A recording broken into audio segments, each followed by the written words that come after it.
You're so cute. That's the real Mike Irving.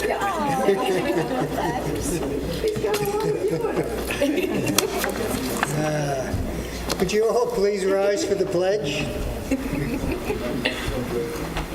I pledge allegiance to the flag of the United States of America and to the republic for which it stands, one nation, under God, indivisible, with liberty and justice for all.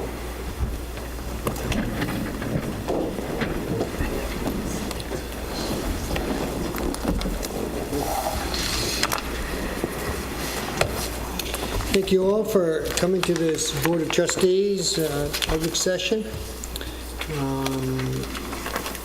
We have a number of people that look like they would like to make some comments, but first, as usual, we have the Employee of the Month, and this month we have 2 employees, which is a great thing to see. And the reason that we have 2 employees is that they both worked on the men's bathroom down at Lake Agawam, and they both work very well together, and they've done a remarkable job down there. And we have Thomas Ruinski and John Flick, which I don't think either of you are here. And I'll read you what Ken Booth wrote about him. John and Tommy did an outstanding job throughout the course of the construction from the new men's bathroom in Lake Agawam Park. And, I really thank them both. We have quite a few different departments in the village and quite a few different employees, but I've got to say they all have been working together well. We were discussing that today, and these 2 individuals are classic examples of that cooperation among employees, and it's great to see, because if you haven't been down there, the men's room, I know it's just a men's room, but we did take the time to put an advanced septic system in there, what they call an advanced innovated system. So it's kind of interesting to walk down there and see how it worked, and how hopefully it will be a model of all septic systems in the village of Southampton in the future.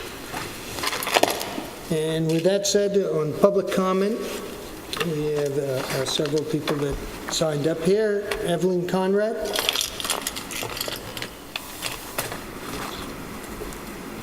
Good evening, Mayor Mike, trustees. I'm a land use and zoning lawyer, as you all probably know by this time, on the East End and in New York. And unlike some of the lawyers, I'm only on one side of the street. I fight for good government and some control over the developers. That's the purpose. So tonight, I'd like to talk to you about the fact that you could be rotating chairs of the planning board and the ARB until all the deer swim back to Moshomick, and it won't make any difference. Why will it not make a difference? Because both of those boards have a skewed idea of what their mission is.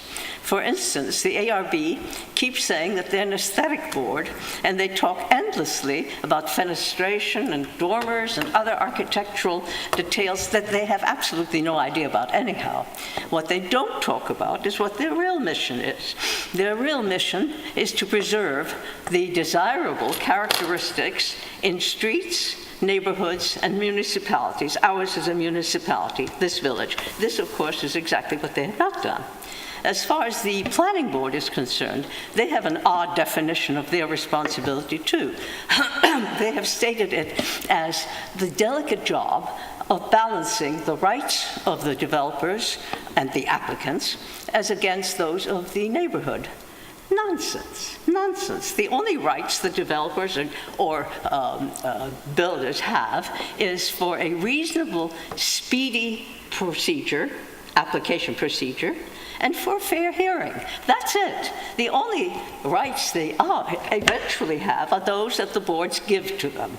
Now, I ask you, are you not aware why the planning board and the ARB have such a skewed idea of what their mission is, which of course determines the outcome of their decisions, the cases brought before them.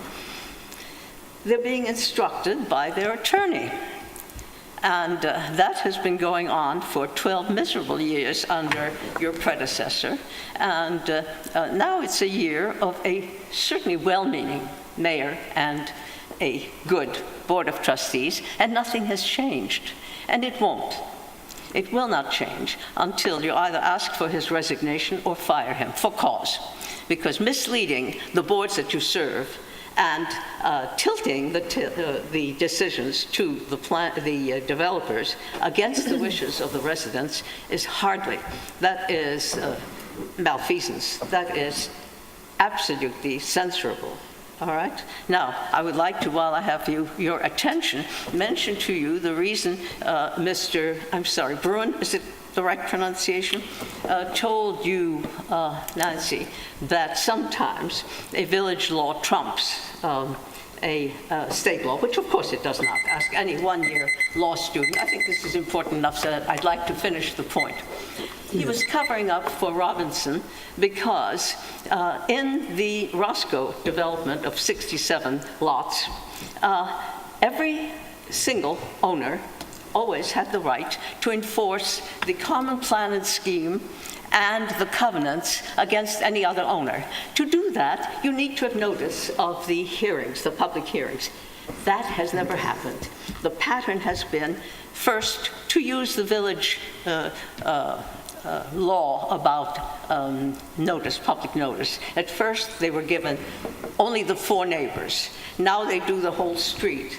But the point is, there is not a single McMansion house built since 2005 in the Roscoe Place subdivision that has a legal certificate of occupancy, and the challenge for each one could be an absolute winner in court in a class action. So is it time for you to do something about the attorneys who have brought you that misery? Challengeable in any court, and I might do that. I'll answer any questions, always would have. I would not have brought this up in public because it's not my intention to shame anyone, but you have not asked me to talk to you privately, and so there it is in public. That lawyer has to go. Thank you. Thank you. Next is Frank, excuse me if I don't pronounce it right, Rotuno? Yes.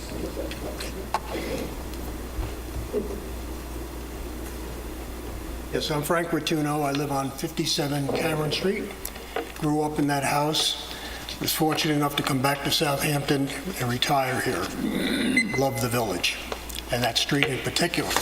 However, things have changed since I came back.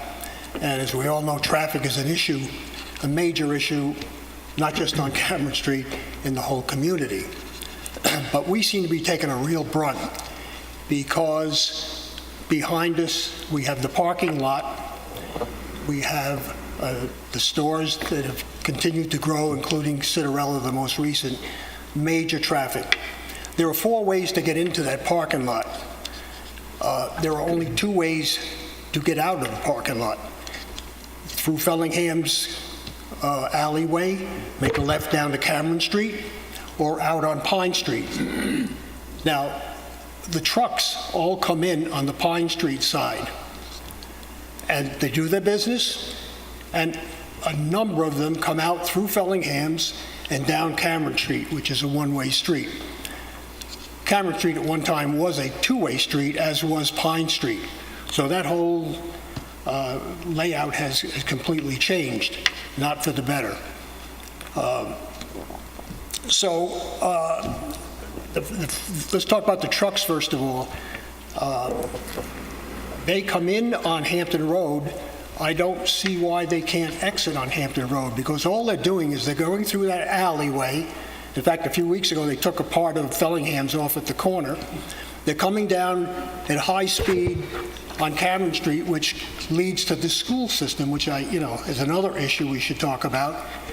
And they make a left, and they're right back where they started going into that parking lot. So I wonder if you could, if anybody's done a study, they could look at that and see if the trucks could only exit the parking lot that they came into. The other issue is the gridlock that happens at Pine Street. You have the school there, and a couple of weeks ago, it was a standstill for a good time. There were a couple of guys fighting, actually. They got so upset. Could you look into the possibility of Pine Street becoming two ways at that point? In other words, people coming down Cameron could exit Pine Street to the right and either go out Meeting House Lane or that street just before it. I think that would alleviate a lot of the congestion and the problems that we're having. So I don't know, has anyone looked into those? I don't know what the traffic situation is. You mentioned that. Yeah, we're actually talking about it. You are. Yes. Mentioned last meeting, too. We you see any actually spent some time today discussing it. It's not an easy solution, I know. No, it's just making it back to two-way. That whole area was done with a Safe to School grant a number of years ago. And so the head of the DPW is checking into what the ramifications of that, whether or not the term that we had to keep it is expired, and whether or not we can make changes to that street without influencing our ability to apply for future grants.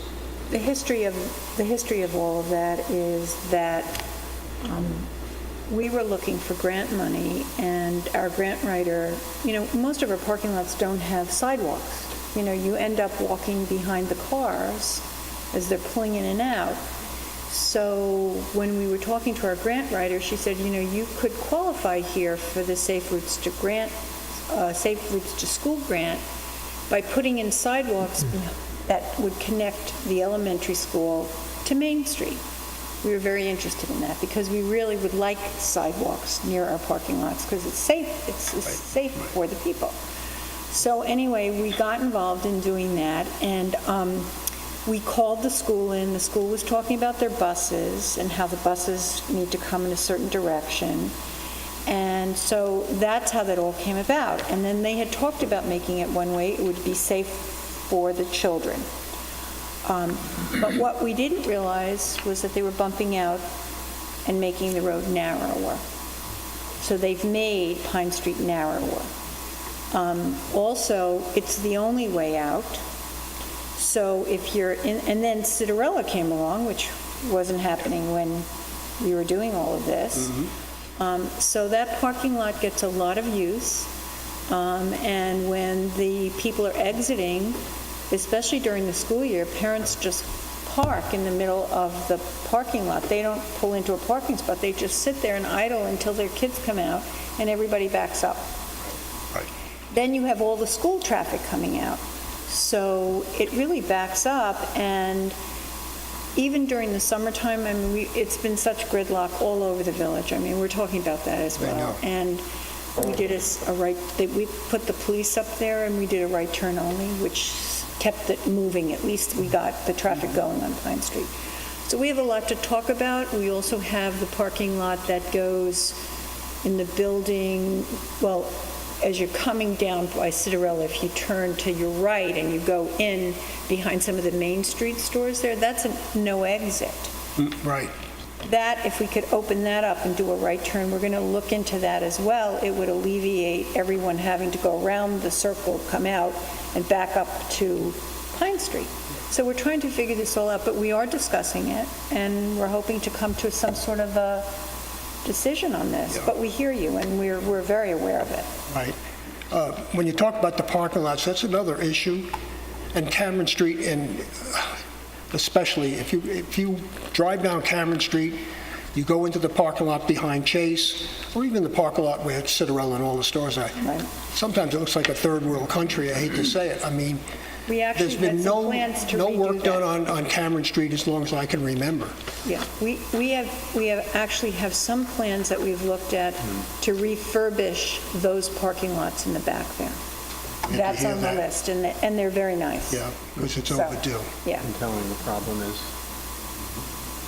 Wayne, you can tell him the problem with that parking lot, that we're not sure who owns the entrance. Is there something? Well, it's always been a conflict if it was private or public. That's why it's been as long as it has to. The one near We thought the Chase? bank, yeah, we thought the bank had, we're not sure on that. Well, that's, We thought they had ownership of it, the bank. But we're finding out that may not be the case, so. We don't know who owns that lot? There's no Well, no. exact owner right now. It probably goes back all the way to the heirs of the original developer, but all the lots along there all have easement rights across it, and they all use it, and no one improves or maintains it. Maybe So you we're could looking negotiate into with... somehow making that public and incorporated into our parking lot scheme so that we can address that and probably do a better design and layout of the parking back there as well. Yeah, because that lot's in real disrepair. But we know this is particularly vexing for the residents on Cameron Street, and you're landlocked, and, We are. and I see it, front and center because I live on Meeting House, and I feel your pain. I was landlocked that day with whatever was going on. Yeah.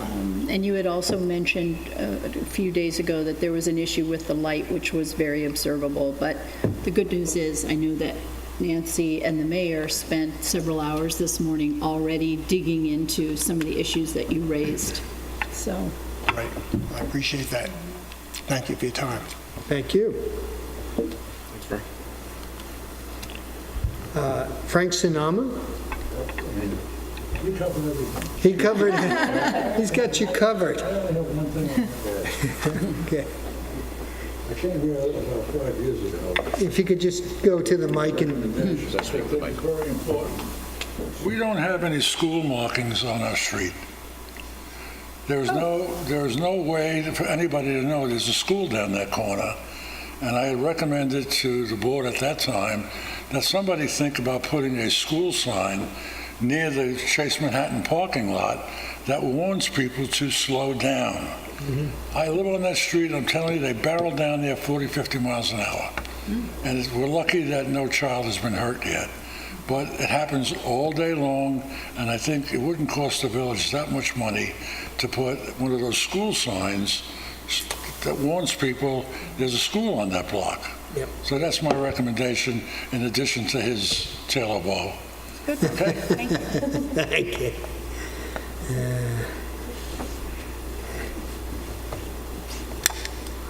Christine? Yes, Christine Sullivan Whitaker. I live at 44 Cameron Street. I concur with my friends over there, but I wanted to just mention a few things. One is that you mentioned that possibly exiting from the former school parking lot behind the Hampton Road stores onto Hampton Road from there. And there are a couple things. First of all, the level is much higher, which you can tell if you've ever tried to turn in there. And the other thing is, because you have the not parallel parking, you have the diagonal parking, that's going to be a problem. You're going to have to rethink that, because there'd be absolutely no way that trucks or anybody else could get out that way with the... We'd lose a spot. We We've would- already talked about that. We yeah. know we'll lose a spot. Okay. All right. And the curbing and stuff has to be changed. The other thing that's essential is, seeing as we have one way, which is Main Street, basically, which we all try to avoid if possible, because if we were all using Main Street to get home most of the time in the summer, we would never get home, number one. And number two, what we try to do is go through the Oak Street, through the parking lot to get home, because certainly all of us, we can't turn left on Cameron Street, and we can't turn right at the end of Cameron Street. So we're kind of like landlocked, and Pine Street is the only egress. And I think it's important to preserve these other routes that we can get back on Cameron Street other than using Main Street. The other thing was that I didn't know if you thought about limiting the size of vehicles using Cameron and Pine Street, if that were feasible during certain hours. Not to, and I certainly don't, everybody's happy with Cinderella. I don't mean to say it's just the Cinderella trucks, because it's not. We all see all these other trucks, oil trucks, we have everything coming down Cameron Street, and the state of it is in very poor shape. The The other thing I was going to bring up, which is a little slightly allied, not allied, but because it is the school parking street, so not in the summer, but in the off-season, I think it's important when building permits are given for work, whether it's sewers or whatever, on specific streets, such as Cameron or Pine or any of these streets, anybody's doing a new sewer or pool or whatever, that the building department should be aware of the context in which they're issuing the permit in terms of traffic. And even First Neck Lane, even though it's a much bigger street and it was much longer, there was a lot of problem there. But if somebody could, if there could be some way that was thought of at the time of the permit as to what a remedy could be for that kind of work. And let's see, I just say one more thing, is that the three-light street, Pine Street, at the best, and all of us, Kim included, we don't dare make doctor's appointments or any kind of important appointment that we don't want to be home between 2 o'clock and 3:30. And then the thing I was going to mention is that emergency vehicles, there's no way that they would ever get to us. I'm sorry if it's 3 minutes. And the last thing I'll say is that in June, I was bringing my husband, who's much older, to a doctor's appointment. And we approached the stop sign at Cameron Street. And suddenly, a police car almost hit me head on because he was coming the wrong way on Pine Street, wrong way on Cameron, to get through Fellingham's to some incident that had occurred at, near the cleaners and where Henry Lear is now, the former Mars studio. That's where he was going, because I could see where the lights were because I got out of the car and I walked back. So he couldn't even get through and made the decision to come the wrong way on 2 streets and almost hit us. Thank you. Thank you. I'm sorry, I didn't sign in. May I ask you? Yes, please come. Mayor Irving, I'm on the... Kimberly McSparrow. It's 65 Cameron Street, the corner of Cameron and Pine. I live through this every day, and without trying to be a tattletale, I'm on the corner, and the school, twice today, the workers from the school came in the wrong direction, speeding down Pine Street because they didn't want to be caught going into the school. So there's always traffic going in the wrong direction. It's just always a comedy of errors because it's really going to be an accident. And there have been so many accidents in front of my house. I can't pull out, I can't back out of the driveway onto Cameron. And other people that park there that are, visitors in town, they can park straight up to Pine Street. So there's no way that I can get out of Cameron Street. And people that are parking there have also, because trucks and stuff, they'll back up because they realize it's not a one-way street, and they'll back up and the car gets hit, and then people are knocking on my door saying, how did my car get hit? And I'm like, I'm sorry, I don't watch, everything that's going on my street constantly. But it's just a mess. It's totally a mess. And when Christine was talking about the trucks start at 6 o'clock in the morning. They're delivering things to Fellingham's. They're delivering food.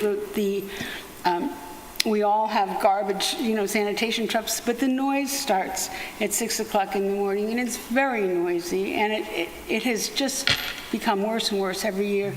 And it's frightening. It's frightening because I can't back out of my yard, and I have no egress from onto Pine Street. So what do? I'm stuck. That's all I wanted to say. Thank you. No, thank you. Now, we're looking into all the issues that are down there, and hopefully, as Nancy pointed out, we'll be able to address them in some manner. Thank you. Any other public comments? With no further public comments, we move on to board presentations, which we have none. And then we move on to public hearings. And the first public hearing we have is parking restrictions on Breeze Lane.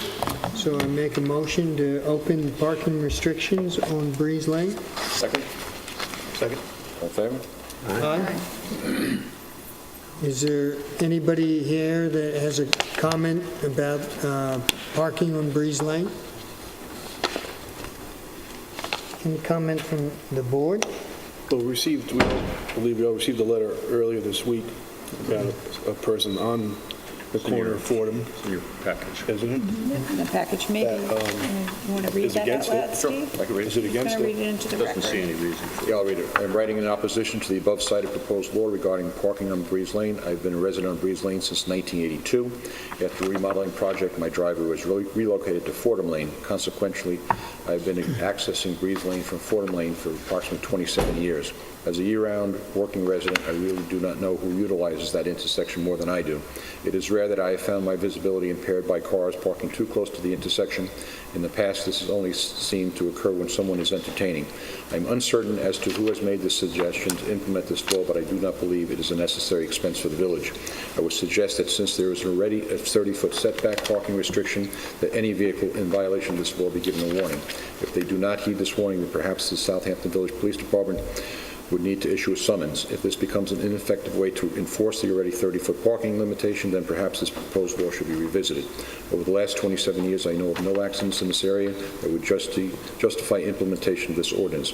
We seem to have numerous intersections in the village similar to this intersection. Why here and why now? Clearly, village money could be spent on more worthwhile projects. Thank you for your consideration. Warren Dearborn, 97 Breeze Lane. I still question, I don't know who wants it. Every time, this is the third time I've had a public hearing, I haven't heard anybody in the audience stand up for this. They stood up for Layton, they stood up for every other street we've discussed. Not one has stood up for Breeze Lane yet, so I still don't know why we're proposing it when no proponent has yet to materialize. We have opponents, so that's my comment on that. Any other comments? I agree with Rich. Okay. Make it 3. 4.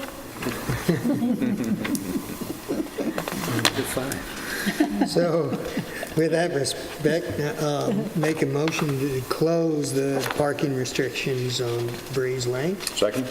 Second? All in favor? Aye. So that is a closed issue for now, is that right? Unless the board somehow wants to consider a notice of adoption, but it doesn't sound like that. I'm not going to prepare that, and unless you want to revisit it at a future date, you'll have another hearing and go through the same process. Okay. Okay. Thank you, Counsel. And continuing on public hearings, we have the Board of Architectural Review, training and appointment of alternative members. And I'll make a motion to open that hearing on the Board of Architectural Review and their training and appointment of alternate members. Second? Second? All in favor? Aye. And maybe, Council, could you explain our concept of So alternative what members? you have here is actually there's 4 different local laws, all related. The first of the 4 is regarding the Architectural Review Board, but you have a similar proposal for the organization of the Board of Appeals and the Planning Board, but also a separate local law that is modeled after the state law about training requirements, which currently is only required for the Planning Board and the Zoning Board, but there's been a lot of discussion about having the same training requirement for our Architectural Review Board members. So this first local law with the Architectural Review Board is a couple housekeeping, just with respect to organization as to how the village board designates the chairperson and the vice chairperson and what the duties of the chairperson or vice chairperson is. The second part of it indicates that that you have training for all board members, which will be pursuant to your local law if you adopt that.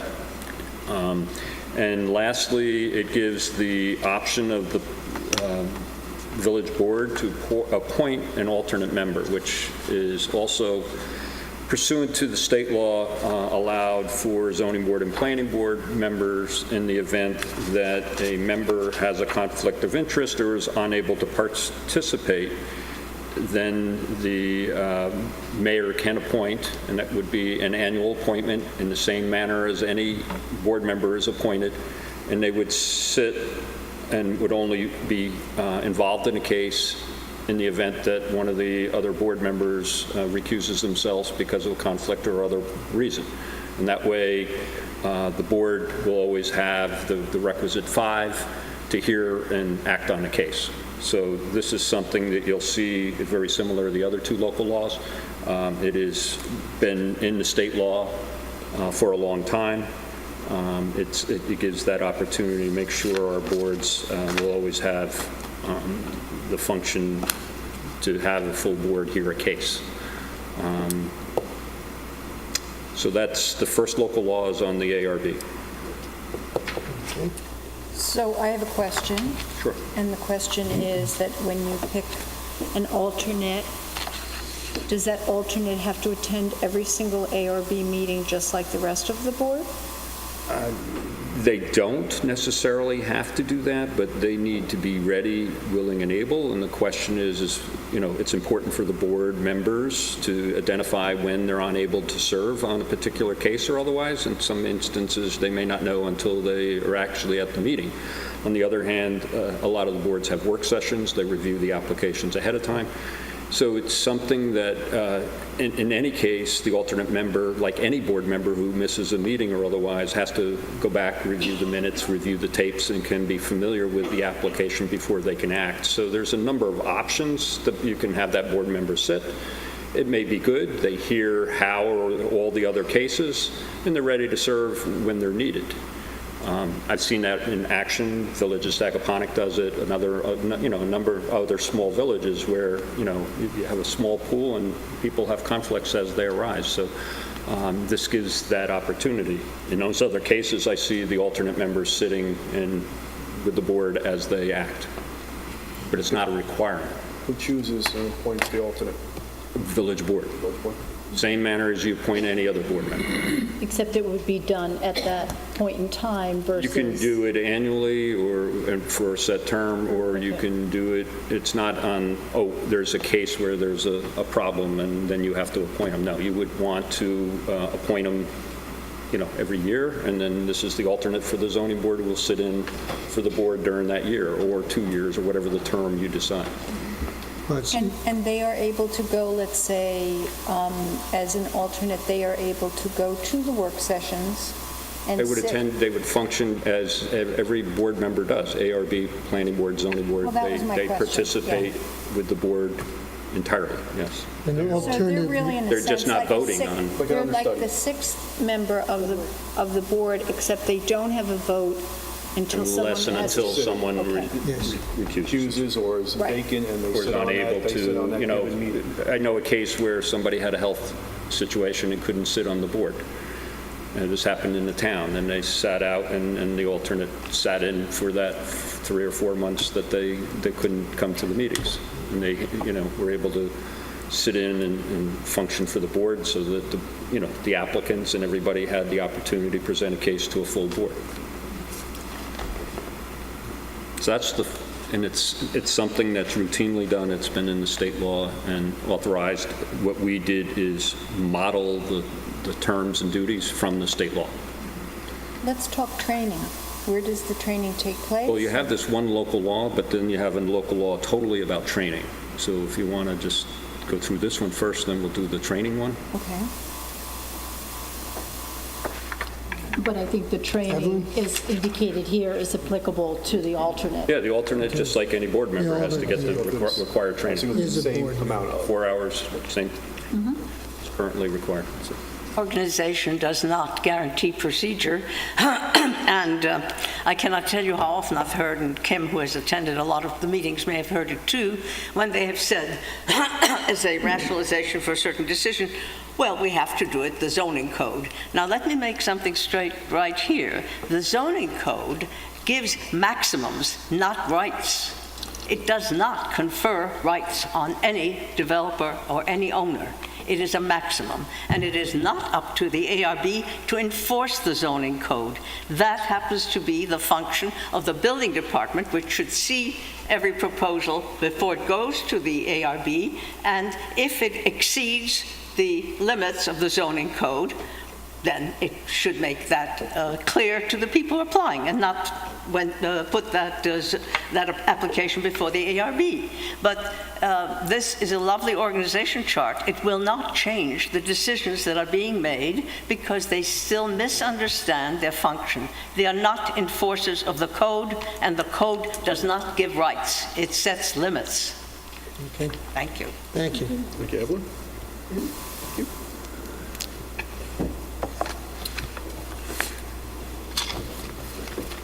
Moving on. Before you close the hearing, I just need to ask the clerk, did we receive anything from the planning commissions? No. So you would have to keep this hearing open Yes. until you receive that. So to that extent, if there's anybody else that has comments, whether they want to put them in writing or otherwise, but you have to keep this open at least to the next meeting. But I would suspect you might want to keep it open to the first meeting, adjourn it to September, only because if we didn't receive the planning commission, they would have met the first Wednesday of August, and we would have gotten something already. So we might want to wait till their first meeting in September and give them an opportunity to do that. So my recommendation would be keep it open to the first meeting in September. Thank you. Is there any other comments from the public? Any comments from the trustees? My only comment is for those who do not attend many of the board meetings to understand the implication of only having 4 members. Would you kindly weigh in on that? Well, the interesting thing is that it takes, first of all, you can't have a meeting unless you have a quorum, and a quorum of our 5-member boards is at least 3. And you cannot have an affirmative decision or a negative decision without a vote of 3. So if you end up with 1 recusal, you're left with 4, and you have to have 3 of the 4 voting the application up or down, one way or another. If you end up with a 2-2, that in some instances construed to be a denial, but what happens is you got to write a decision one way or another that supports the decision.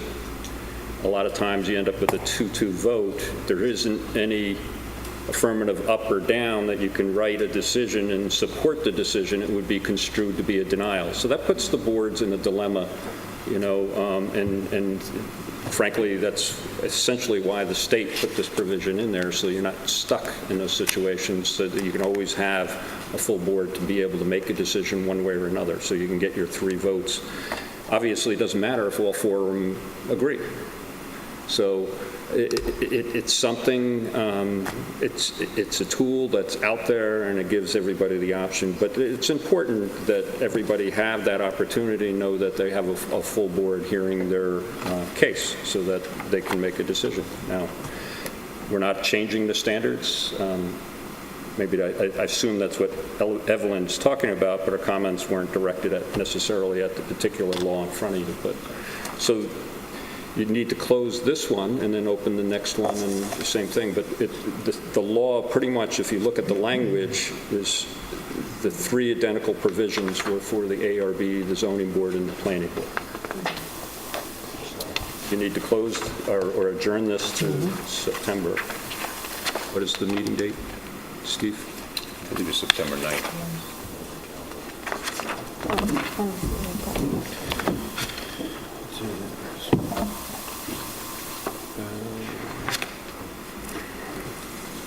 The 13th. 13th? 13th?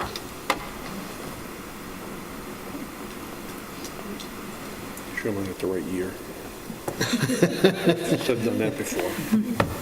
Yes, September 13th. Okay. Yeah. With that, making a motion to adjourn the Board of Architectural Review, Training, and Appointment of Alternative Members until our September 13th, 2018 meeting. Second? Second. All in favor? Aye. And I'll make a motion to open the Board of Appeals, Training, and Appointment of Alternative Members. Second? Second. All in favor? Aye. And again, this is pretty much the same format. Same format. It indicates the board's ability to appoint chairman and vice chairman, the terms, what the chairman and vice chairman's responsibilities are, the fact that all the Board of Appeals members, including alternate members, shall be required to meet the training requirements established by the village law and the village board, and also the provision for alternate members. And I really can't stress enough on how important the training is. You always pick up something going to these sessions, and a lot of them can be very interesting, and a lot of them pertain to exactly what the various boards and board members are going through at a specific time. So I'll make a motion that we should adjourn that until September 13th also. Second? Second. Favor? Aye. And I'll make a motion to opening the planning board, training and appointment of alternative members. Second? Second? All in favor? This law has one little variation. It has the same conditions about chairperson and so on, but what we, in review of the zoning code and the subdivision regulations and the village code, there was no provision that actually indicated who the planning board was or when they were established. So, in fact, we went back and did research and found the resolutions of the village board in June 3rd, 1927, when the planning board was established, and that its organization, was established pursuant to the then village law. So the first section here is just an acknowledgement of that, and that its membership is 5 members appointed with staggered terms as per the state law, which is currently what this board does, every 5-year terms, with each board member's term, one board member's term expiring each year. The rest of the local laws, exactly like we just described for the zoning board and ARB, the chairman and vice chairman's duties, the training requirements, and a provision for an alternate member to be allowed, or members. It's not just one. You could do more than one if you saw fit, but I think one would probably suffice. Any comments from the trustees? Everyone?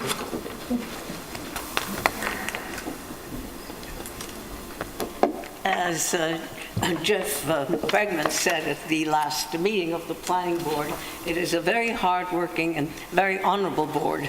However, it is not using the tools that it requires. I'm so sorry. Mr. McFarland has been clutching the village zoning code as if it were Gideon's Bible, and what is required is knowledge of subdivision law, New York State subdivision law, New York State zoning and land use law, and above all, not above all, but certainly equally, SECRA. When I asked Mr. McFarland about having the SECRA handbook, he said, we have our experts. Well, the experts that were on the matter of the courtyard never mentioned SECRA, neither in writing nor orally. They are appointed by whom and from what list? I'm sure Mr. Bregman and I could give an excellent list of SECRA advisors and experts that are required by the planning board at this moment. The organizational chart is wonderful, but I think it's the procedures that require a little help. And to make sure that the training covers the basics they need. They don't need the zoning code of the village.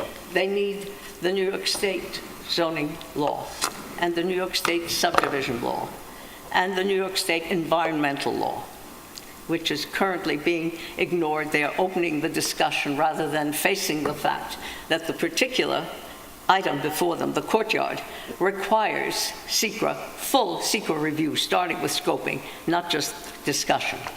Thank you. Thank you.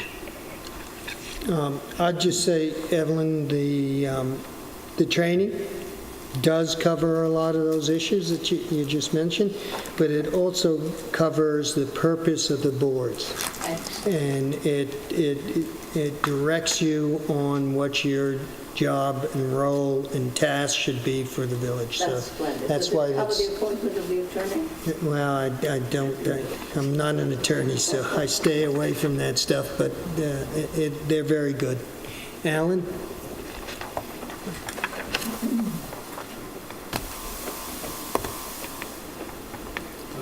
Thank you. I'm not Alan McFarland, who's just gotten to be, I guess, for now, chairman of this board.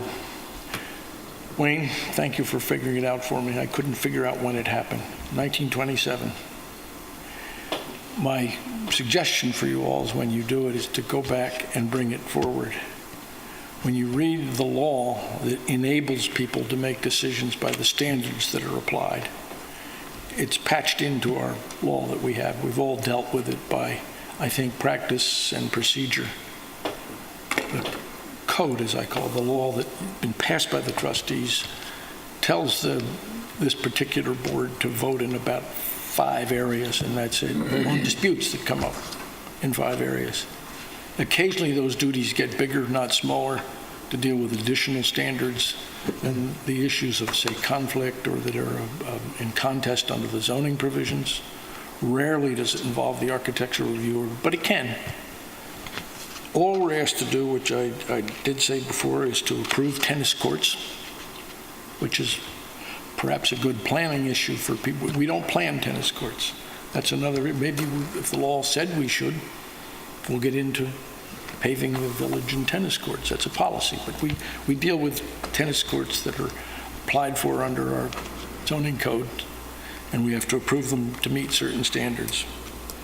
We appear to have jurisdiction over the poles of flag lots. Now, that's probably logical because flag lots follow lots that are not on streets, and therefore it's part of creating and approving subdivisions. And subdivisions are generally approved by the zoning board and then in effect ratified by the planning board. We don't create them. They're created by private property owners that want to do something that gets approved for zoning. Our own mayor spent years in dealing with this, so he knows all about it when he was on the board. The first issue that we're supposed to deal is MFPRD issues. I call it condo decisions. There are lots of group housing, let's call it, in the village. Good idea, serves lots of purposes. Maybe we need more or less. Not a policy that we set, but we get to work on whether the standards of these multifamily things meet the normal things that are of issue to a community. It's all of the issues that are on the checklist of SECRA and everything that applies at a state level, stuff that applies even at the county level, particularly, for instance, water. I've lived it through myself at the federal, national, and state level on disputes, disputing biologists and everything else. I'm very familiar with it on mines, on federal land. I've been through it all my life. It's complicated because there are lots of issues to be addressed when the matters are presented to you as a judge. It is not our job to present the case. It's to judge the case that comes before us. The code says I think you should probably call it the site plan committee as opposed to the planning committee, unless you'd like to change the law so we do the planning. But you got a commission to do the planning.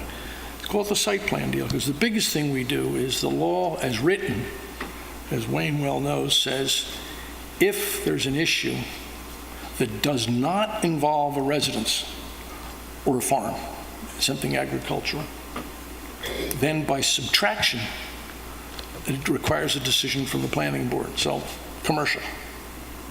For instance, there's an item coming up now on Job's Lane. Because it's not a residence, it comes before us, and we deal with the application. The zoning law does not say we have to invent a decision. We have to deal with the application. And everybody knows we have people objecting to notice. Things don't always come at once fully formed. Things come to us in pieces. There's an application. I tell you, in February and March, it's quite distant for people often to find out it happens. And I guess in the summer, in the peak of July and August, they're elsewhere, things are going on, and they don't always find out in time. So how long it takes, and when you get notice of who's upset or should be upset, or of issues that have a bid in the ass, they're judgments you need to make in a series of areas. I won't tell you there are 12 or 13, because each one's a little different. We're doing 3 or 4 now. We've done 3 or 4 in just the short period of time I've been on the board. And the last thing we do is subdivisions. That's land that's not contiguous to a street. Somebody can do it for zoning, and then they want to subdivide it, and then you apply the normal things that are there. Access, drainage, plumbing, impact on the neighborhood. Are you going to, it's partly when you do multifamily housing, you're going to put one right in the middle of 3-acre zoning. I mean, it gets to issues that are important to the village. By and large, zoning, I'm told from all my research and practice, including other jurisdictions, rests with U5. The zoning code you set, you reset it. When there's smaller variations in it, the ZBA handles it. It's right there so that on appeal from the building inspector who does the first cut, that doesn't fit the zone that it's in, the building zone. And when there's a major change of zoning, I think the buck will come back to you. And I suspect the board, when I'm involved, will probably every once in a while raise a flag and say, hey, maybe this is a real zoning issue. You really have to deal with it because it's really material. So my request is, I think all the rest of it's absolutely important. We got to do it. And with the timing, I think for now, with the complexities that are in front of us in the village, we got to take more time, not less time. Cutting things off is probably bad for all the proponents because, interest rates are low. But boy, if they're not, I'll tell you, the time pressure would be monumental again in this village. It's been that way before. But right now, we probably should take more time because people find out slowly. And then they get involved. And they raise absolutely legitimate standards, which if they're before you, you got to decide. But judges, you ever work for them, they decide what's in front of them. Good judges, they don't invent something. And now we're kind of municipal judges. So that's my speech, but I urge you, pass this stuff in due course, I guess the 13th or something. Maybe you should actually have there's no word planning board in this here. It's mentioned several times in passage in little areas, and now I know why. It was 1927, and nobody got around to it. So thank you for your attention. Get some, so Wayne doesn't have to do it, so it affects the community. Get some knowledgeable independent counsel to look at how to bring it up in harmony with the rest of the stuff we do. There's a long history of it here by practice, even if it's not under the code that all the boards follow. Thank you. Thank you. I'll just make one comment is that all these boards, whether it's Planning, Board of Appeals, or the ARB, are so important to the village of Southampton. And I give them all my full support. They're hard to work on the boards. It's hard to sit up here with an applicant before you. Sometimes they're good-humored, sometimes they aren't so good-humored. And either way, it's very difficult and a lot of material if you do it conscientiously, there's a ton of material to review on each application. So I admire them and I certainly support them. Any other comments? Oh, Evelyn. I would love to know whether the planning board ever did a complete SECRA review. I know there was no SECRA of the 2005 zoning code, which of course is mandatory. Any change in zoning has to have a SECRA review. Also, the zoning board, the planning board has been passing out negative declarations. Just to explain what a negative declaration is, it is a decision that this particular project will have no environmental impact on its neighborhood, all right? They've been passing those out as if they were candy at a 4th of July meeting. So I don't know whether the organizational thing will help that, but I do hope the training will. Thank you. Thank you. Any other comments? As I understand, the SECRA is being overhauled, and there will be a new streamlined version of SECRA as of January 1st, 2000. Effective January 1st. Effective January 1st. Postpone the courtyard hearing until January, that's okay with us. Sure. Actually, as you said, it's streamlining. I think the state has recognized there's a lot of more actions that don't need the review and adding to their type 2 list, among other things, and some other nuances that have arisen through practice as well as case law. It's a long time. They haven't amended that since the 90s. So. Both bases will be intact. Any other comment? With that said, we will also make a motion on the planning board to adjourn it until the 9/13 meeting. Second? Second. All in favor? Aye. And then the next one, you'll be interested in is training requirements for administration boards. So I'll make a motion to open the hearing on training requirements for administered boards. Second? Did we do the zoning? We didn't do the Board of Appeals. You did all three of those. Oh, we did? Yes. Okay. Yep. Just by background, Oh, we did, right. Yep. as we indicated, the state law currently requires for the Board of Appeals and the zoning, the planning board, that there be a minimum of 4 hours of training. The state law sets forth those standards and also authorizes the municipalities, among other things, the village board to determine the minimum training requirements and procedures and whether it's a charge to the village and whatnot. The law currently only applies to the zoning board and the planning board. And there's always a question about our architectural review board, and certainly as you get lay people involved, training is essential. And so it was recognized a few years back that training on an annual basis of planning board members, doesn't matter if you've been a planning board member for 20 years. The fact is, the law is ever changing. You just mentioned seekers changing, so always being updated. It's not unlike all of our professions under the state law. Attorneys have to have continuing legal education. Engineers, architects, and other professions all have adopted training requirements under the state law. So this law is to do a couple things. One is to set forth a particular section in our local law that mirrors basically the authority under the state law that was for zoning board and planning board, but also extends it to our architectural review board. It recognizes for the first time that this training would be a charge to the village. I think that's been in practice, but this makes it clear that it will be a charge, and to establishing what the minimum training and continuing education courses. As I did research, the minimum under the state law is 4 hours. There's other municipalities that require more on an annual basis, such as 6 or 8 hours. I didn't change that, but it also, one of the things always came in question because, as you know, our year, village year, is from July 1st to June 30th.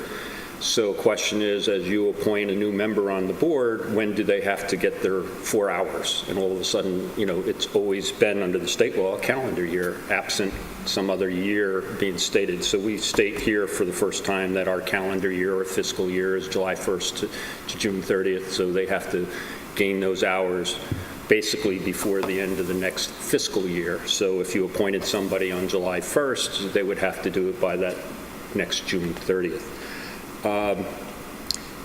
It also designates the cost of seminars, as they indicated, and that is something that is established by this village board, but there's many sources, as we put out there, particularly New York State.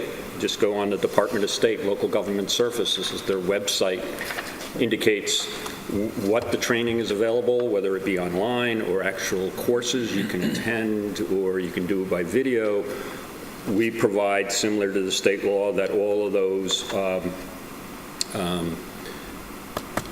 something in here. However, we do provide that training via electronic media must be pre-approved by the village board, so that we want to know what those courses are, so that we know and how and when, so that we don't have somebody come in and say, hey, I did this work, but then it doesn't qualify for whatever reason.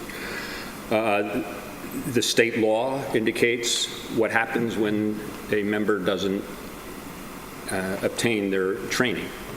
Number one, it doesn't affect the validity of a decision that that board makes. So if you're sitting here and one of the board members didn't get the training for that particular year, and they sat for a whole year and made decisions, it doesn't affect the validity of the decision making.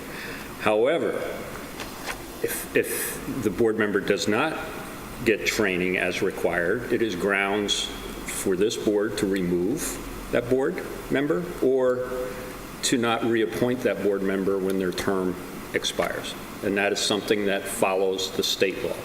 What we did here is put a procedure if you decide to remove them, basically a little due process. If you're going to do that, and it's sort of a way of giving notice to that party, hey, you haven't done your training, you better do this. And by the way, the village does this very good. They give everybody notice, get your training, have you gotten your training, so on. But if somebody fails to do that, and we need to know what the problem is, now it makes it a process where there's a hearing and they have an opportunity to be heard and say why they didn't get the training. So that's there. And this sort of follows some other municipalities locally, the town, the village, a couple other villages that have this kind of separate law. And that's essentially what's in front of you. So, again, the sources, NICOM, SCOVA, the New York Planning Federation, the Suffolk County Planning Federation, all provide training. I attended a meeting of the Southampton Town Planning Board where they opened. They invited the trainees to come in. They spent 2 hours on a meeting prior to one of their meetings getting training on an update on seeker. So the source or how, but there's opportunities to do this, and I can't emphasize more that the training is integral to making sure our board members are kept up to date. So the amount of hours that the board member, that we are requiring, is that on a yearly basis, or is that? Annual basis, 4 hours, which is what the state law requires right now. So we didn't change or expand that, but just kept the 4 hours. Now, I know recently when you adopted your ethics law, for example, you were going to have training required for that. And one part of that, I think this board has already spoke to that, is ethics related to how our boards operate is important, so that if you involve some of that training that may qualify, that's a decision on this board to say, hey, if you do 2 hours of ethics training, that could qualify towards your 4 hours. And so you have that opportunity to do that. I think it's important that you recognize that, and I think the flexibility of what is available it's enormous out there. What is available as a source for all the board members. Yeah, it is. Any further comments? Any comments from the public? Kimberly, you look like you have something to say. Oh, am I giving it away? I wear my heart on my sleeve, people tell me. I just think that, as Wayne so aptly pointed out, the laws change, they evolve. There's tremendous learning in the training. I think it's not to be viewed as something that you're holding over someone's head. It's an opportunity for you to grow and to serve in your role better. And even we attend training, and it was terrific for us to understand, conflict of interest information. It helped us greatly last year learning about some of these things. So I think it's a terrific idea. I do agree with the mayor who's mentioned this before, that we have to facilitate the training, because we have a lot of people who dedicate a lot of their time already to the boards and review and files and meetings and long meetings often. So we should, make it easier by bringing people in-house. But I think it's valuable. I don't know how anyone would want to stop learning. So. I have a question on the education forums and how they're set up. For instance, if someone wanted to go online, could they do that for your 4-hour program online? Because I know in my profession, you can do it online, and you basically, it's very monitored. So it's not as if you can just go online and say, oh, I did it, I read it, and I'm done. I mean, they monitor it. And They do. Yeah. And I think the whole So point, though, is there's there's no so way of- many you have online to- sources. Yeah, you know, right. And the point is give you an opportunity to say, here's all the things that we think Yeah. are good sources, so you're not going over here and saying, well, Well, that's what I think we need to do for them. Got a certificate Right. from Arkansas that says Right. I did training that applies in Arkansas, you know? Right.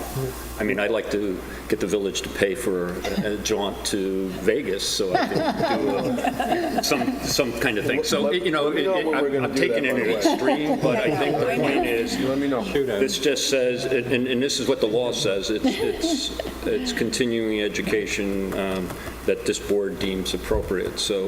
Now, how is the content chosen? Who deems, They as you pick it. said, there's so many, who chooses the content for the continuing ed? Is that state or Well, that- NICOM or? No, that's this board, but you can go back and say that the courses that are offered by the state or NICOM are all appropriate, you know, that's all. Right.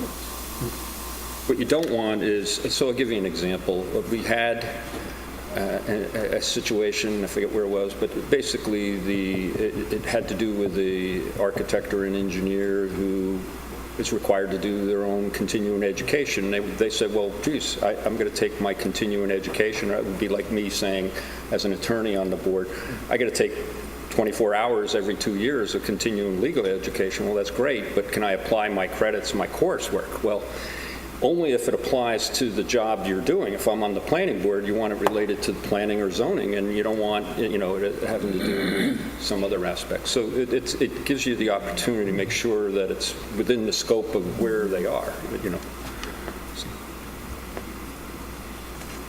It's great. Really important stuff. Any further comments? With that, I'll make a motion to adjourn the training requirements for administrative boards to the 9/13/2018 meeting. Second? Second. Oh, sorry. All in favor?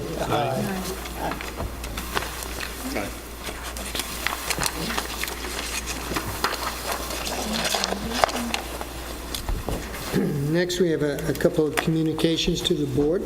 Okay, the first one's from David Cohen. My wife Lauren Seeger and I will be hosting a cocktail party at our home at 48 South McGee Street on Friday, August 17th, between the hours of 5:30 and 7:30. We will provide valet parking and expect approximately 30 cars. We would like to apply for a parking exception. If possible, we would like to use the field at the corner of South McGee and North Captain's Neck Lane as a temporary parking lot. Because National Grid recently used the field to park a trailer and several large trucks, we believe the field can safely accommodate the cars. If the grass is damaged, we will immediately repair it. And there's a map here on. Yeah, I'm trying to... North Captain's Neck. He means North Captain's Neck?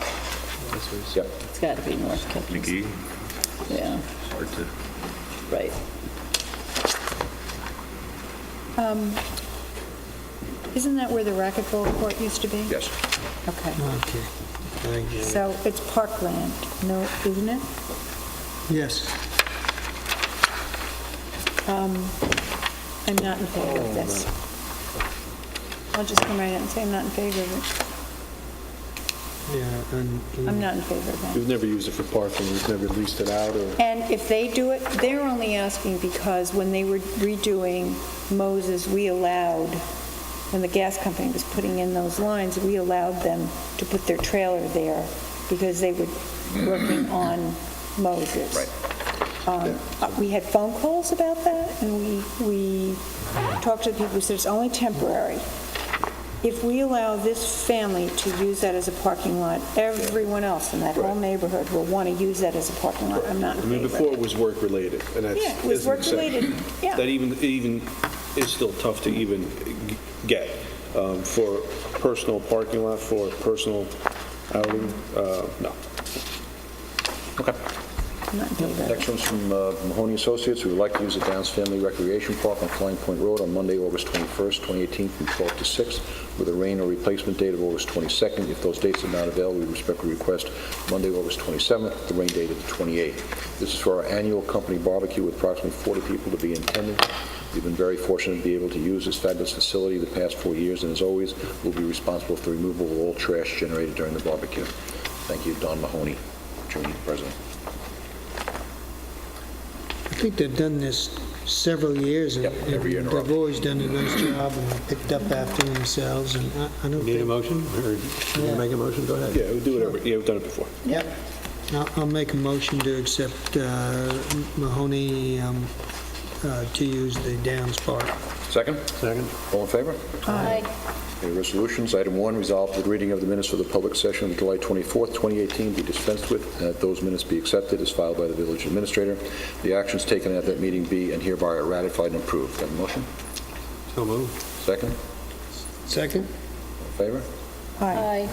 Resolved that the claims for the warrants dated August 9th, 2018, totaling $328,661.01. Warrant 6, General Fund, $214,714.63. Warrant 3, Trust Fund expenses, and $188,733.60. Warrant 4, Capital Reserve Fund, and the village payrolls for the period from July 20th to August 2nd, 2018 be audited and approved. Have a motion?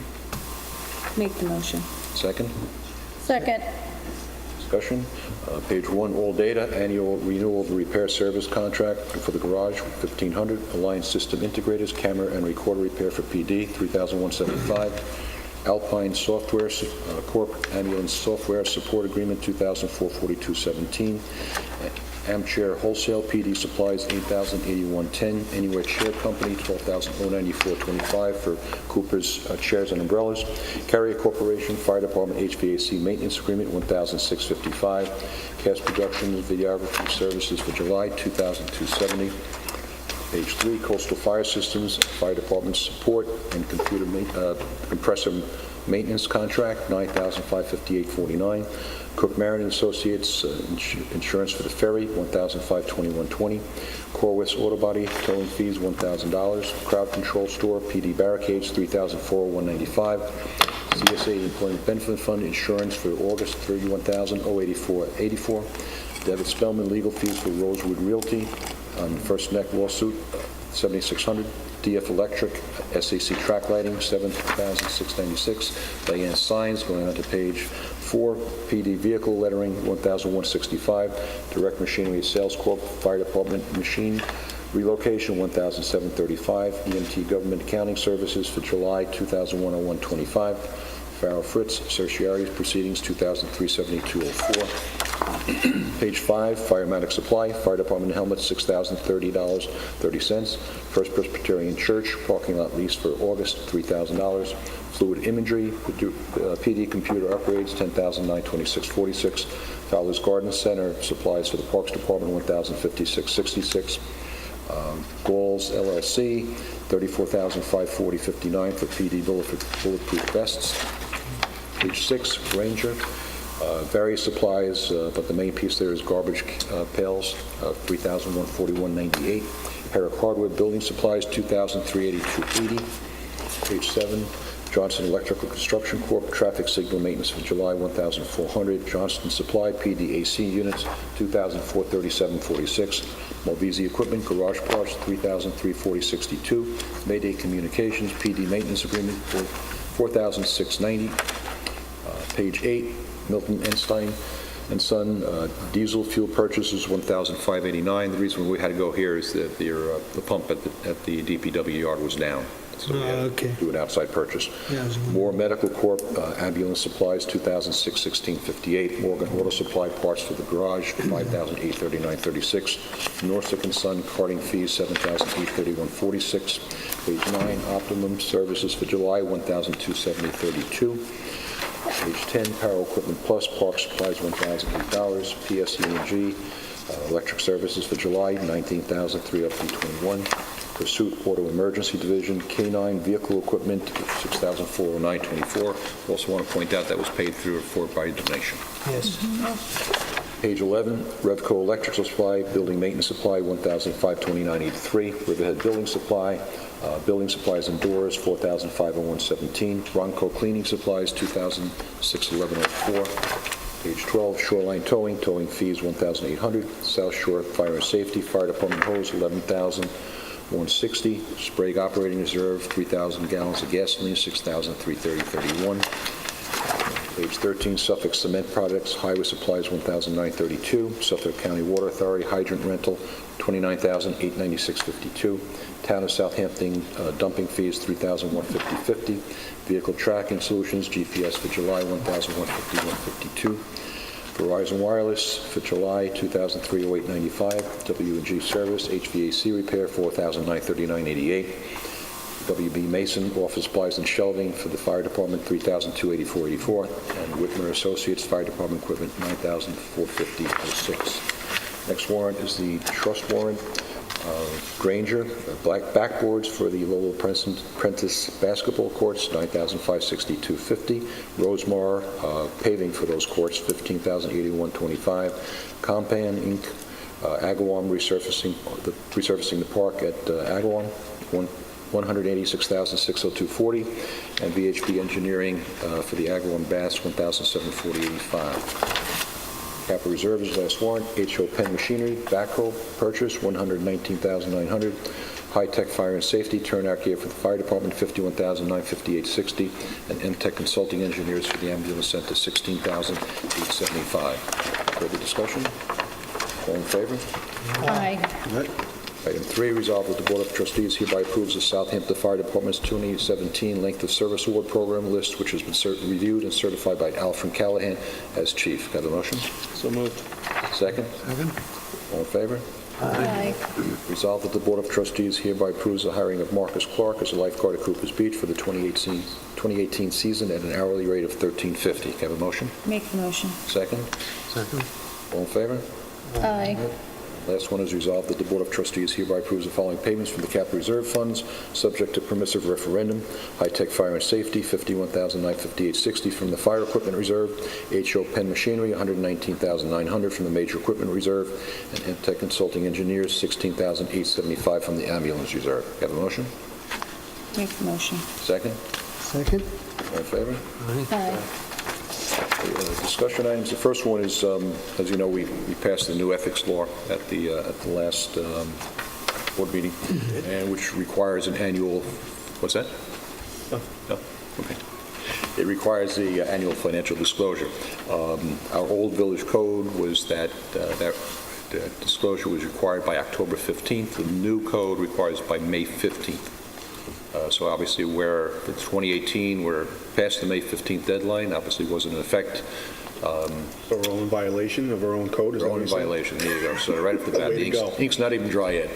But I was speaking to Wayne about it, and we would just need to, I guess, file that currently, and Well, the suggestion was, in light of the transition, that you adopt a policy that for this year, you might want to have the new disclosure forms filed prior to, more or less on the expected October date that you ordinarily would have filed. That takes place, and then going forward, they would file again in May, but we would then at least cover any gaps. We have the 2018 year covered. Yep. So it's two, I thought usually it's done after. They'll give us the form. Yes. After a new So we're election. talking, We changed the timing. So but that's October of next year? October this year. this year. That's what I was going to say. The so old that's why I was the old law confused. was October 15th. So if we were under the old code, it would be 2018 is due by October 15th. Since we're under the new law, it should have been filed in May, which wasn't in effect, so Any election. For the follow the existing. old code at this So we'll do point. one October 2018 and May of 2019. Right. Following year? That doesn't, All right, the next item is Steve, if that's the case, I would suggest a resolution to accept that as the policy for this year only. Going Right. forward, thereafter will be May, the May. So I'll make a resolution to cover the 2018. can I ask, you asked. No, go ahead. What I found, we found curious is why are these being asked to be submitted, like if you have an election in June, so let's say a new board election, it may cover the existing sitting board members. So if somebody new comes in June, gets sworn in July, they don't have to fill it in until the following May? They're only being appointed at that point. So, yeah, essentially that's what it was. So, no, the new election. That's I'm the talking new- about a new, not a disappointed, a new election. If you have a new election, and They have to, A new there's something person's in elected the in ethics June. law that says within 90 days of their appointment, though. Okay, that's what we didn't know. Okay, you, good. So a new person So a is... new person would be, I think it's 90 days. 90 days, okay. Regardless. So if you hired somebody new or otherwise. Hired, then, appointed, or yeah. elected, okay. Good, it's covered. Told you. Okay. Got it? Second? Second. All in favor? Aye. Next one is a ride to Montauk, Saturday, September 15th, 2018. It's an annual event. They're just using the roads here. Are they... Now, this one, I believe they just passed through They the just passed village, it. don't they? They're not requesting any of our officers No. to do any traffic control? And there won't be any booths or any stopping points, no cleanup potential? Okay, It's really just a formality. okay. It is going down Meadow Lane and up Old Town, and Where do they pass it through? is going down, is it Halsey Neck? There's two stops there, one is in Hampton Beach and one is in Watermill, nothing in the village.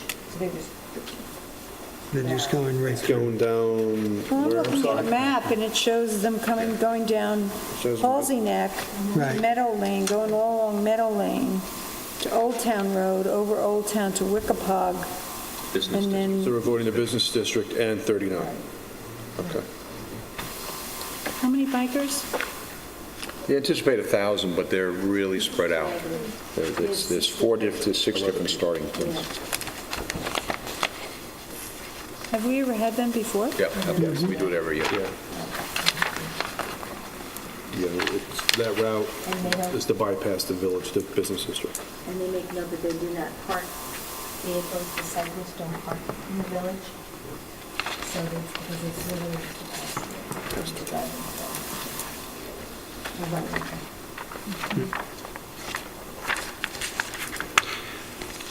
Well, I'll make a motion to accept the ride to Montauk, Saturday, September 15th, 2018. Second? Second. All in favor? Aye. Last one is Alan. Alan, did you made your comment already? Good. You happy?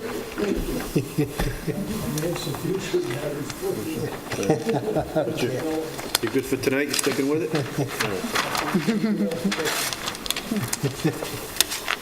You got it. With that, we have comments from board members. Trustee Uskremski. I'm good. Trustee Allen. I'm good.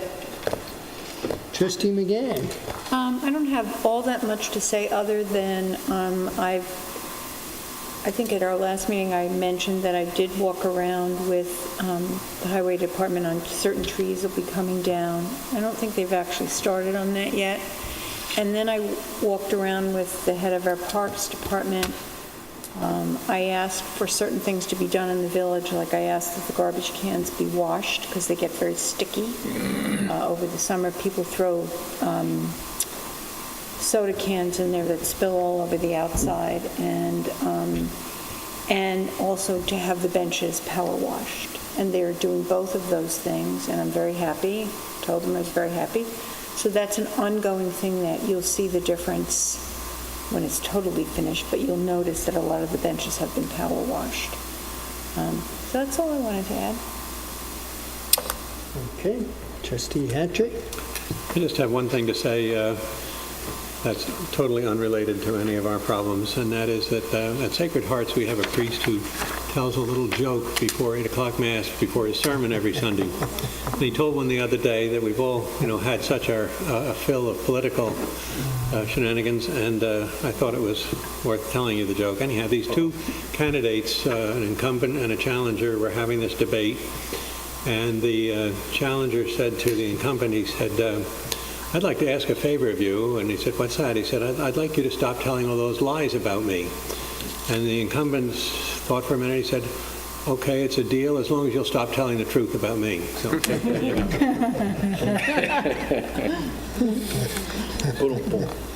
If you want to hear better ones, that's No, after. that was good and clean. That was good and clean. Quit while you're ahead. You're Get way nervous when you start telling the joke. I do have a joke that Alan would particularly, you want to hear it, Alan? And these people have been tortured with it already, but anyway, a man dies, goes to heaven. St. Peter's showing him around heaven, and they get near this wall, and here's this terrible commotion. He says, "What's going on over there?" And St. Peter says to him, "That's hell is on the other side of that wall. Would you like to see it?" And so they go over and they look down, and there's this group of people in terrible pain and yelling and screaming in agony. And he says, "Who are they and what do they do?" And he said, "Those are all Catholics that had impure thoughts." And they walk down a ways, and they come to a second group, and they're yelling and screaming in agony. And he said, "Who are they and what did they do?" And he said, "Those are Southern Baptists that did close dancing on Saturday night." And they come to still a third group, and they're yelling and screaming. And he said, "Who are they and what did they do?" And he said, "Those are Episcopalians that ate their salad with the wrong fork." Now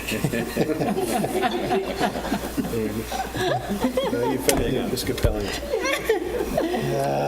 Let's retire before they start stoning I told you us. to stop at the first one. Bill, I don't know what to say. Yeah, right. You know, at my age, the one thing I can remember is jokes. I don't know where my keys are. You know, I didn't get a list of stuff, but we do, as usual, the village has some great stuff this week, coming up. We have movies tomorrow night on the grounds of 25 Joe's, Yeah. outdoor films, in honor of Steven Spielberg's Summer of Spielberg. There's a drive-in movie on Monday night at Cooper's Beach. Do you want to get up there? Because, oh, come on, please, 'cause I don't know if he can hear you. Can you hear him? I can't hear you. Okay, so you have to get up. Julie, come on down. That's what I'll tell you. Go to the newsletter. Yeah. Our village newsletter is out, and it is online, and everyone can go online and read it and see all the wonderful events that are taking place in the village in the next several weeks. And we have Peter Marino, Peter Marino Counterpoint Exhibition at Southampton Arts Center. which is pretty fabulous. Pretty amazing exhibition. If anyone has not had the chance to go see it, make sure you make that effort.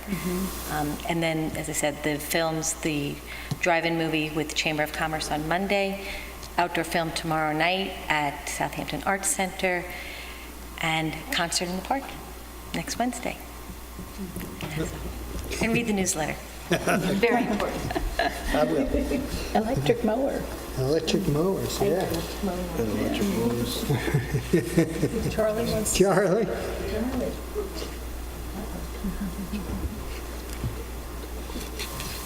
That's a real quick one. I believe Ellen's Run is on the 19th, Yes. It is. so I think that's a very important event for the We have hospital. Strides for Life. Strides for Life. And Strides for Life. just a little bit of a reminder for people that would like to participate in it. That's a Thank big you, one. Charlie. Yes, Thank you. Charlie. Both of them were very Yeah, big. Strides Life's big, and Ellen's is always big. Yeah. And the Walk for Depression that we just had, Last. which was a big event. My wife in second place in that for her age group. Wow. Did you? Wow. I did make it, I Only made her it around second the marathon run, she has entered in, and she already placed. Pretty impressive. Taking marathon this? Yes, no, she's in all of them. But Richards was going to be next running. No. I'm the athletic supporter. And then on another note, I've always been very passionate about work dogs, and you might have seen when we were going through pricing here, we've redone one of our SUVs for a dog, for a canine unit, and I've been pushing hard to get a canine in the village because I think they have great social graces, and they also are terrific companions, and they really end up being patrol officers. I can't say more about these dogs. They're so well trained, and a lot of the stuff that is involved with the dogs, whether it's kennels or the vehicle, have been donated. Great. And those that have donated, I thank you very much. It's a big help, and it's obviously a big support on a decision to bring a canine. And Chief, I don't know if you have a comment to make? I know the officer is getting the dogs pretty excited. Do we have a dog name? Yes, we do. Yeah, we don't have a dog yet, but the dog's name's going to be Topper. Yeah. So that's one of the people who donated. That was their only string attached, which is no problem for us. Well, it's a good name, too. Yeah, I like it. Topper the copper. Perfect. It's going to be Officer James Moore, who you might remember was the Officer of the Year last year for the ocean rescue. But he does, that wasn't why he was chosen. He's had a good career, and he was the appropriate person, we think. The dog is going to be chosen from a breeder in Pennsylvania that the Suffolk County Police use. They're going to help us pick the dog. The training will start September 10th and go through January. So it's a pretty intensive program, and Officer Moore will be out in the street with Topper in February. So That's great. I look forward to seeing them out there together. And if you see the car, yes, It's good. it has some canine markings on it, so, And the name of the dog. and the name of the dog. That's great. And thank all those that have contributed. And remember, too, we used an existing vehicle and just retrofitted it Yeah. for a canine, which was donated. Which was done. Which is great. Little uniform. Well, I think there was a discussion on a vest, but No, it's too hot for a dog. Not that. great stuff. We'll carry your gun, though. Any second comment from the public? Any comments from the trustees? With that, I make a motion to adjourn. Second? All in favor? Hi. Aye.